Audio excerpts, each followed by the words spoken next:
ओम गंगणपते नमः। ओम गंगणपते नमः। ओम गंगणपते नमः। श्रीमद् भगवत गीता के तीसरे अध्याय का महात्म्य। श्री भगवान कहते हैं, प्रिय, जनस्थान में एक जड़ नामक ब्राह्मण था जो कौशिक वंश में उत्पन्न हुआ था। उसने अपना जातीय धर्म छोड़कर बनिए की वृत्ति में मन लगाया। उसे पराई स्त्रियों के साथ व्यभिचार करने का व्यसन पड़ गया था। वह सदा जुआ खेलता, शराब पीता और शिकार खेलकर जीवों की हिंसा किया करता था। इसी प्रकार उसका समय बीतता था। धन नष्ट हो जाने पर वह व्यापार के लिए बहुत दूर उत्तर दिशा में चला गया। वहां से धन कमाकर घर की ओर लौटा। बहुत दूर तक का रास्ता उसने तय कर लिया था। एक दिन सूर्यास्त हो जाने पर जब दसों दिशाओं में अंधकार फैल गया, तब एक वृक्ष के नीचे उसे लुटेरों ने धर दबाया और शीघ्र ही उसके प्राण ले लिए। उसके धर्म का लोप हो गया था, इसलिए वह बड़ा भयानक प्रेत हुआ। उसका पुत्र बड़ा धर्मात्मा और वेदों का विद्वान था। उसने अब तक पिता के लौट आने की राह देखी। जब वे नहीं आए, तब उनका पता लगाने के लिए वह स्वयं भी घर छोड़कर चल दिया। वह प्रतिदिन खोज करता, मगर राहगीरों से पूछने पर भी उसे उनका कुछ समाचार नहीं मिलता था। तदंतर एक दिन एक मनुष्य से उसकी भेंट हुई जो उसके पिता का सहायक था। उससे सारा हाल जानकर उसने पिता की मृत्यु पर बहुत शोक किया। वह बड़ा बुद्धिमान था। बहुत कुछ सोच विचार कर पिता का पारलौकिक कर्म करने की इच्छा से आवश्यक सामग्री साथ ले उसने काशी जाने का विचार किया। मार्ग में 7-8 मुकाम डालकर वह 9वें दिन उसी वृक्ष के नीचे पहुंचा जहां इसके पिता मारे गए थे। उस स्थान पर उसने संध्योपासना की और गीता के तीसरे अध्याय का पाठ किया। इसी समय आकाश में बड़ी भयानक आवाज हुई। उसने अपने पिता को भयंकर आकार में देखा। फिर तुरंत ही अपने सामने आकाश में उसे एक सुंदर विमान दिखाई दिया जो महान तेज से व्याप्त था। उसमें अनेकों क्षुद्र घंटिकाएं लगी थीं। उसके तेज से समस्त दिशाएं आलोकित हो रही थीं। यह दृश्य देखकर उसके चित्त की व्यग्रता दूर हो गई। उसने विमान पर अपने पिता को दिव्य रूप धारण किए विराजमान देखा। उनके शरीर पर पीतांबर शोभा पा रहा था और मुनिजन उनकी स्तुति कर रहे थे। उन्हें देखते ही पुत्र ने प्रणाम किया। तब पिता ने भी उसे आशीर्वाद दिया। तत्पश्चात उसने पिता से यह सारा वृतांत पूछा। उसके उत्तर में पिता ने सब बातें बताकर इस प्रकार कहना आरंभ किया, बेटा, दैववश मेरे निकट गीता के तृतीय अध्याय का पाठ करके तुमने इस शरीर के द्वारा किए हुए दुस्त्यज कर्म बंधन से मुझे छुड़ा दिया। अतः अब घर लौट जाओ, क्योंकि जिसके लिए तुम काशी जा रहे थे वह प्रयोजन इस समय तृतीय अध्याय के पाठ से ही सिद्ध हो गया है। पिता के यूं कहने पर पुत्र ने पूछा, तात, मेरे हित का उपदेश दीजिए तथा और कोई कार्य जो मेरे लिए करने योग्य हो बतलाइए।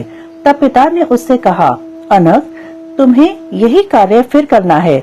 मैंने जो कर्म किया है वही मेरे भाई ने भी किया था। इससे वे घोर नरक में पड़े हैं। उनका भी तुम्हें उद्धार करना चाहिए तथा मेरे कुल के और भी जितने लोग नरक में पड़े हैं उन सबका भी तुम्हारे द्वारा उद्धार हो जाना चाहिए। यही मेरा मनोरथ है। बेटा, जिस साधन के द्वारा तुमने मुझे संकट से छुड़ाया है उसी का अनुष्ठान औरों के लिए भी करना उचित है। उसका अनुष्ठान करके उससे होने वाला पुण्य उन नारकी जीवों को संकल्प करके दे दूं। इससे वे समस्त पूर्वज मेरी ही तरह यातना से मुक्त हो स्वल्प काल में ही श्री विष्णु के परम पद को प्राप्त हो जाएंगे। पिता का यह संदेश सुनकर पुत्र ने कहा, तात, यदि ऐसी बात है और आपकी भी ऐसी ही रुचि है तो मैं समस्त नारकी जीवों का नरक से उद्धार कर दूंगा। यह सुनकर उसके पिता बोले, बेटा, एवं मस्तु, तुम्हारा कल्याण हो। मेरा अत्यंत प्रिय कार्य संपन्न हो गया। इस प्रकार पुत्र को आश्वासन देकर उसके पिता भगवान विष्णु के परम धाम को चले गए। तत्पश्चात वह भी लौटकर जनस्थान में आया और परम सुंदर भगवान श्री कृष्ण के मंदिर में उनके समक्ष बैठकर पिता के आदेशानुसार गीता के तीसरे अध्याय का पाठ करने लगा। उसने नारकी जीवों का उद्धार करने की इच्छा से गीता पाठ जनित सारा पुण्य संकल्प करके दे दिया। इसी बीच में भगवान विष्णु के दूत यातना भोगने वाले नारकी जीवों को छुड़ाने के लिए यमराज के पास गए। यमराज ने नाना प्रकार के सत्कारों से उनका पूजन किया और कुशल पूछी। वे बोले, धर्मराज, हम लोगों के लिए सब और आनंद ही आनंद है। इस प्रकार सत्कार करके पितृलोक के सम्राट परम बुद्धिमान यम ने विष्णु दूतों से यमलोक में आने का कारण पूछा। तब विष्णु दूतों ने कहा यमराज, शेष शैया पर शयन करने वाले भगवान विष्णु ने हम लोगों को आपके पास कुछ संदेश देने के लिए भेजा है। भगवान, हम लोगों के मुख से आपकी कुशल पूछते हैं और यह आज्ञा देते हैं कि आप नरक में पड़े हुए समस्त प्राणियों को छोड़ दें। अमित तेजस्वी भगवान विष्णु का यह आदेश सुनकर यम ने मस्तक झुकाकर उसे स्वीकार किया और मन ही मन कुछ सोचा। तत्पश्चात मदोन्मत्त नारकी जीवों को नरक से मुक्त देखकर उनके साथ ही वे भगवान विष्णु के वास स्थान को चले। यमराज श्रेष्ठ विमान के द्वारा जहाँ क्षीर सागर है वहाँ जा पहुँचे। उसके भीतर कोटि कोटि सूर्यों के समान कांतिमान, नील कमल दल के समान श्याम सुंदर लोकनाथ जगत गुरु श्री हरि का उन्होंने दर्शन किया। भगवान का तेज उनकी शैया बने हुए शेषनाग के फणों की मणियों के प्रकाश से दुगना हो रहा था। वे आनंद युक्त दिखाई दे रहे थे। उनका हृदय प्रसन्नता से परिपूर्ण था। भगवती लक्ष्मी अपनी सरल चितवन से प्रेम पूर्वक उन्हें बार बार निहार रही थी। चारों ओर योगी जन भगवान की सेवा में खड़े थे। उन योगियों की आंखों के तारे ध्यानस्थ होने के कारण निश्चल प्रतीत होते थे। देवराज इंद्र अपने विरोधियों को परास्त करने के उद्देश्य से भगवान की स्तुति कर रहे थे। ब्रह्मा जी के मुख से निकले हुए वेदांत वाक्य मूर्तिमान होकर भगवान के गुणों का गान कर रहे थे। भगवान पूर्णता संतुष्ट होने के साथ ही समस्त योनियों की ओर से उदासीन प्रतीत होते थे। जीवों में से जिन्होंने योग साधन के द्वारा अधिक पुण्य संचय किया था, उन सबको एक ही साथ वे कृपा दृष्टि से निहार रहे थे। भगवान अपने स्वरूप भूत अखिल चराचर जगत को आनंद पूर्ण दृष्टि से आमोदित कर रहे थे। शेषनाग की प्रभा से उपतासित एवं सर्वत्र व्यापक दिव्य विग्रह धारण किए नीलकमल के सदृश श्याम वर्ण वाले श्रीहरि ऐसे जान पड़ते थे मानो चांदनी से घिरा हुआ आकाश सुशोभित हो रहा हो। इस प्रकार भगवान की झांकी करके यमराज अपनी विशाल बुद्धि के द्वारा उनकी स्तुति करने लगे। यमराज बोले, संपूर्ण जगत का निर्माण करने वाले परमेश्वर, आपका अंतःकरण अत्यंत निर्मल है। आपके मुख से ही वेदों का प्रादुर्भाव हुआ है। आप ही विश्व स्वरूप और इसके विधायक ब्रह्मा हैं। आपको नमस्कार है।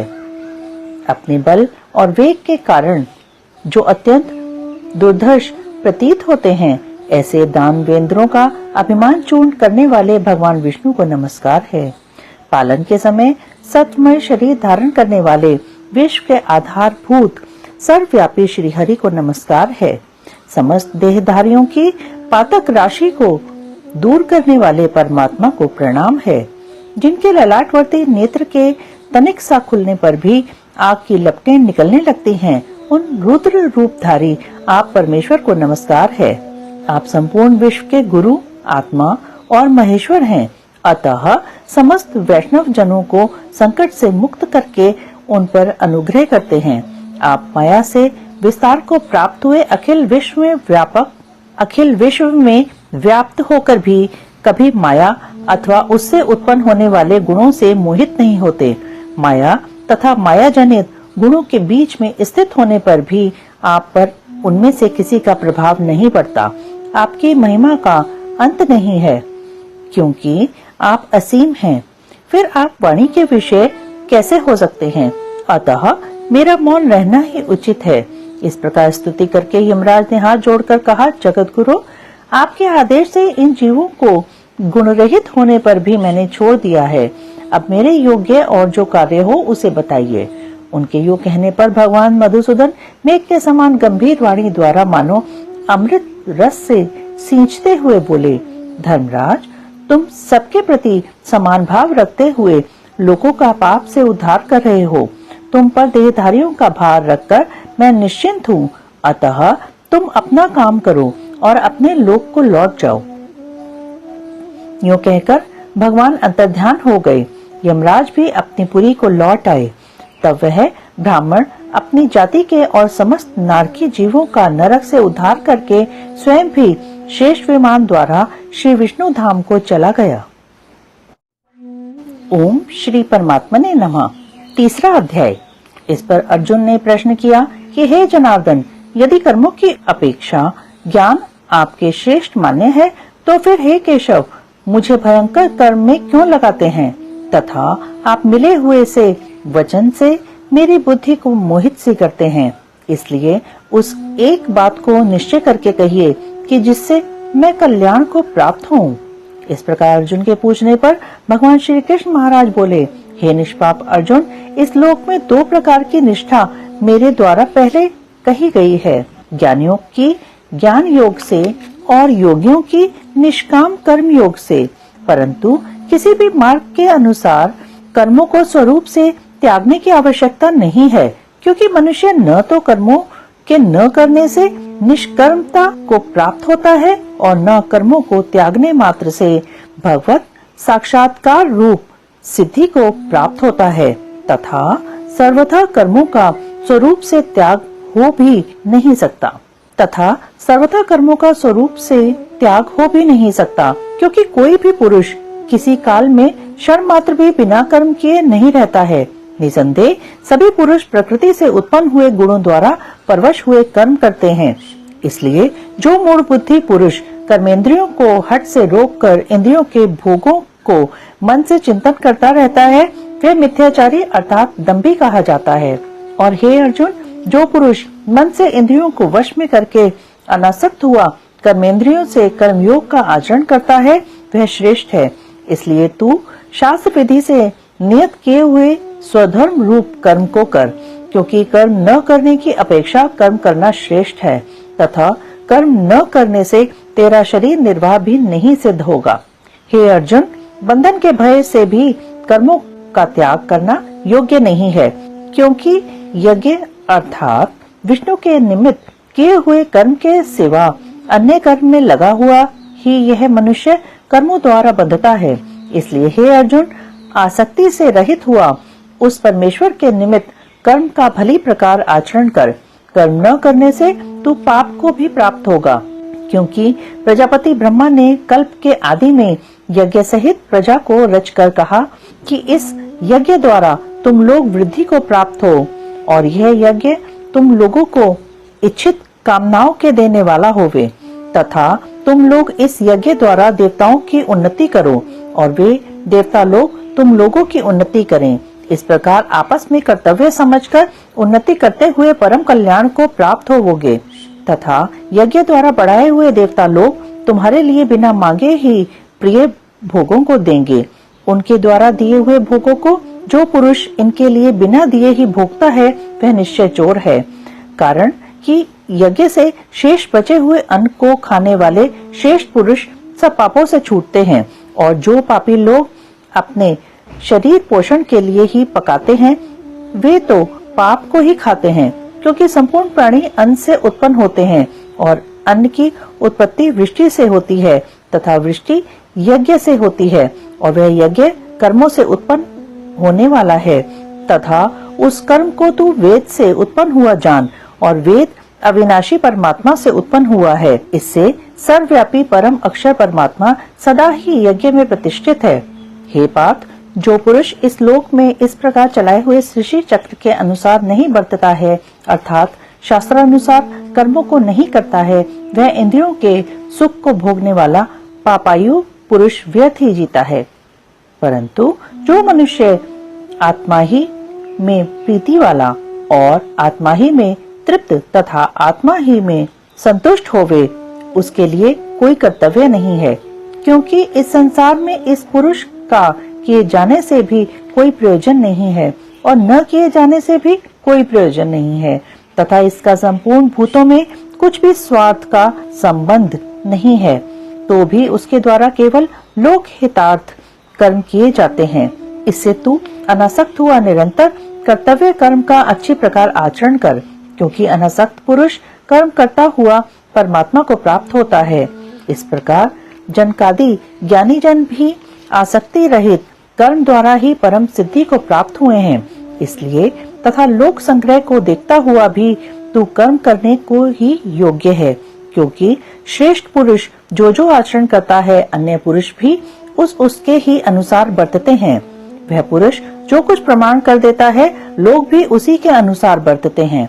इसलिए हे अर्जुन, यद्यपि मुझे तीनों लोकों में कुछ भी कर्तव्य नहीं है तथा किंचित भी प्राप्त होने योग्य वस्तु अप्राप्त नहीं है तो भी मैं कर्म में ही बरतता हूँ, क्योंकि यदि मैं सावधान हुआ कदाचित कर्म में न बरतूं तो हे अर्जुन, सब प्रकार से मनुष्य मेरे बर्ताव के अनुसार बरतते हैं, अर्थात बरतने लग जाएं, तथा यदि मैं कर्म न करूं तो ये सब लोग भ्रष्ट हो जाएं और मैं वर्ण संकर का करने वाला हूँ तथा इस सारी प्रजा का हनन करूं, अर्थात मारने वाला बनूं। इसलिए हे भारत, कर्म में आसक्त हुए अज्ञानी जन जैसे कर्म करते हैं वैसे ही अनासक्त हुआ विद्वान भी लोक शिक्षा को चाहता हुआ कर्म करे। ज्ञानी पुरुष को चाहिए कि कर्मों में आसक्ति वाले अज्ञानियों की बुद्धि में भ्रम अर्थात कर्मों में अश्रद्धा उत्पन्न न करे, किंतु स्वयं परमात्मा के स्वरूप में स्थित हुआ और सब कर्मों को अच्छी प्रकार करता हुआ उनसे भी वैसे ही करावे। हे अर्जुन, वास्तव में संपूर्ण कर्म प्रकृति के गुणों द्वारा किए हुए हैं, तो भी अहंकार से मोहित हुए अंतःकरण वाला पुरुष मैं करता हूँ ऐसे मान लेता है। परंतु हे महाबाहो, गुण विभाग और कर्म विभाग के तत्व को जानने वाला ज्ञानी पुरुष संपूर्ण गुणों में बरतते हैं ऐसे मानकर नहीं आसक्त होता है, और प्रकृति के गुणों से मोहित हुए पुरुष गुण और कर्मों में आसक्त होते हैं। उन अच्छी प्रकार न समझने वाले मूर्खों को अच्छी प्रकार जानने वाला ज्ञानी पुरुष चलायमान न करे। इसलिए हे अर्जुन, तू ध्याननिष्ठ चित्त से संपूर्ण कर्मों को मुझ में समर्पण करके आशा रहित और ममता रहित होकर संताप रहित हुआ युद्ध कर। हे अर्जुन, जो कोई भी मनुष्य दोष बुद्धि से रहित और श्रद्धा से युक्त हुए सदा ही मेरे इस मत के अनुसार बरतते हैं, वे पुरुष संपूर्ण कर्मों से छूट जाते हैं। और जो दोष दृष्टि वाले मूर्ख लोग इस मेरे मत के अनुसार नहीं बरतते हैं, उन संपूर्ण ज्ञानों में मोहित चित्त वालों को तू कल्याण से भ्रष्ट हुए ही जान, क्योंकि सभी प्राणी प्रकृति को प्राप्त होते हैं, अर्थात अपने स्वभाव से परवश हुए कर्म करते हैं। ज्ञानवान भी अपनी प्रकृति के अनुसार चेष्टा करता है, फिर इसमें किसी का हट क्या करेगा। इसलिए मनुष्य को चाहिए कि इंद्रिय के अर्थ में अर्थात सभी इंद्रियों के भोगों में स्थित जो राग और द्वेष हैं, उन दोषों के वश में नहीं होवे, क्योंकि इसके वे दोनों ही कल्याण मार्ग में विघ्न करने वाले महान शत्रु हैं। इसलिए उन दोनों को जीत कर सावधान हुआ स्वधर्म का आचरण करे, क्योंकि अच्छी प्रकार आचरण किए हुए दूसरे के धर्म से गुण रहित भी अपना धर्म अति उत्तम है। अपने धर्म में मरना भी कल्याणकारक है और दूसरे के धर्म भय को देने वाला है। इस पर अर्जुन ने पूछा कि हे कृष्ण, फिर यह पुरुष बलात् लगाए हुए के सदृश न चाहता हुआ भी किससे प्रेरा हुआ पाप का आचरण करता है। इस प्रकार अर्जुन के पूछने पर श्री कृष्ण महाराज बोले, हे अर्जुन, रजोगुण से उत्पन्न हुआ यह काम ही क्रोध है। यह ही महाअशन अर्थात अग्नि के सदृश भोगों से न तृप्त होने वाला और बड़ा पापी है। इस विषय में इसको ही तू वैरी जान।